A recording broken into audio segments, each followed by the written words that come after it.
Hey there, folks.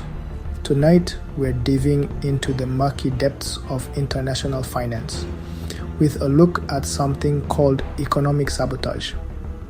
Now, this isn't your typical smash and grab robbery.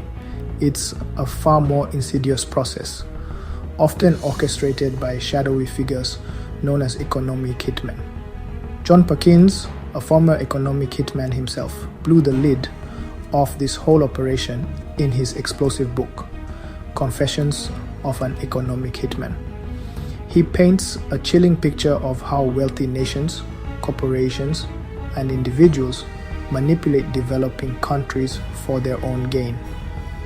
These economic hitmen are like wolves in sheep's clothing. They present themselves as friendly advisors, offering loans and development projects to unsuspecting nations. But their true agenda is far more sinister. So buckle up, because we're about to expose the dirty tricks and devastating consequences of economic sabotage. This is a story of greed, corruption, and the exploitation of entire nations. Stay tuned. Here's how these economic hitmen operate. They swoop in with promises of prosperity, dangling loans for infrastructure projects like power plants, highways, and dams. Now, on the surface, these projects sound fantastic. Who wouldn't want shiny new infrastructure, right? But here's the catch. These loans come with strings attached, big, fat, exploitative strings. The interest rates are often sky high, and the projects themselves are often overpriced and awarded to, surprise, companies from the lender nation. This is all part of a carefully calculated plan to ensnare these developing countries in a web of debt. It's like giving someone a credit card with a ridiculously high interest rate and then encouraging them to max it out on overpriced items. It's predatory lending at its finest. As Perkins explains, the idea was to get the countries to take on huge debts that they could never repay. This would give us leverage over them, allowing us to control their policies, their economies, and their natural resources. Let's take a look at a real-world example to see how this plays out. In the 1970s, Ecuador was ripe for exploitation. They had just discovered vast oil reserves in the Amazon rainforest, and the economic hitmen were eager to get their hands on it. Perkins himself was involved in this operation. He was tasked with convincing the Ecuadorian government to take on massive loans to build a hydroelectric dam and other infrastructure. The catch: the contracts were rigged to benefit US corporations, and the loans plunged Ecuador deep into debt. As Perkins later admitted, we didn't care about the environmental impact or the well-being of the Ecuadorian people. We were just following orders, enriching ourselves and our corporate sponsors. Now, when these countries inevitably can't repay these massive loans, the economic hitmen have them right where they want them. They swoop back in and demand their pound of flesh.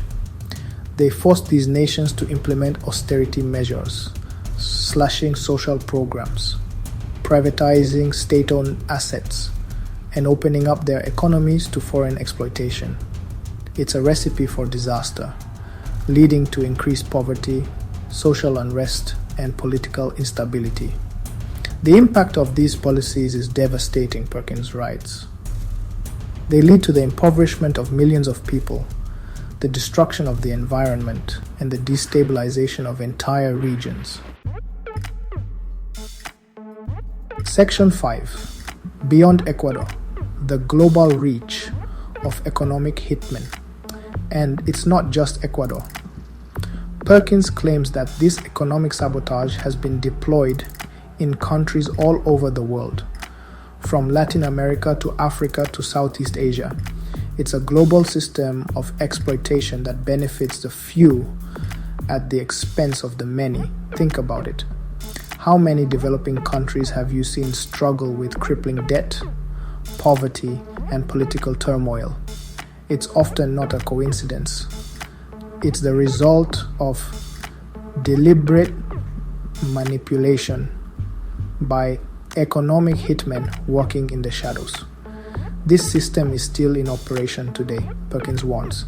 It's more sophisticated, more insidious, and more dangerous than ever before. Section 6. The price of resistance. When leaders defy the system.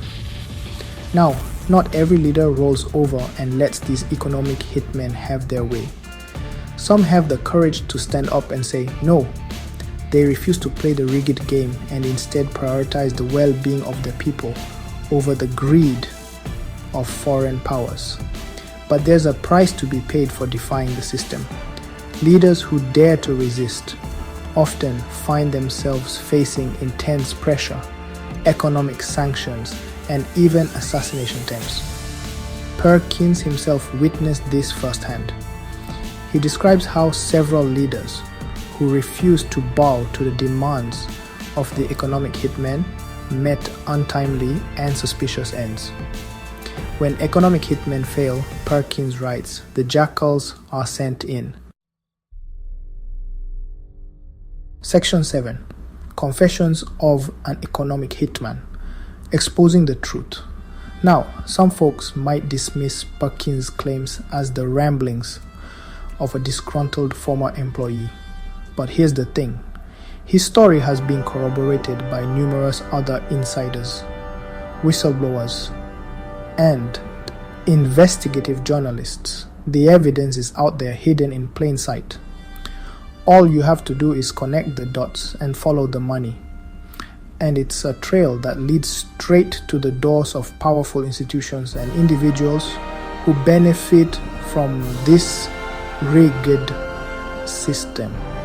Perkins' book is a wake-up call. It's a stark reminder that the world is a complex and often unfair place where greed and power often trump justice and human dignity. Section 8. Breaking the cycle. A call for transparency and accountability. So what can we do about it? How do we break this cycle of exploitation and level the playing field? Well, it starts with awareness. We need to shine a light on these shadowy practices and expose the economic hitmen for who they really are. We need to demand transparency and accountability from our leaders and hold them responsible for their actions. We need to support organizations that are working to promote fair trade, debt relief, and sustainable development. And we need to educate ourselves and others about the realities of globalization and its impact on the world. We have the power to change this system, Perkins insists, but it will require a collective effort, a global movement for economic justice. Section 9. Building a just global economy. Hope for a better future. Look, it's easy to get overwhelmed by the scale and complexity of this issue, but we can't give in to despair. We have to believe that a better world is possible, a world where economic justice prevails, and all nations have an equal opportunity to thrive. It's time to rewrite the rules of the global economy, to create a system that works for everyone, not just the wealthy and powerful. It's time to build a future where economic hitmen are a relic of the past, and all nations can stand tall on the world stage with dignity and respect. Let's get to work, folks. There's a lot to do.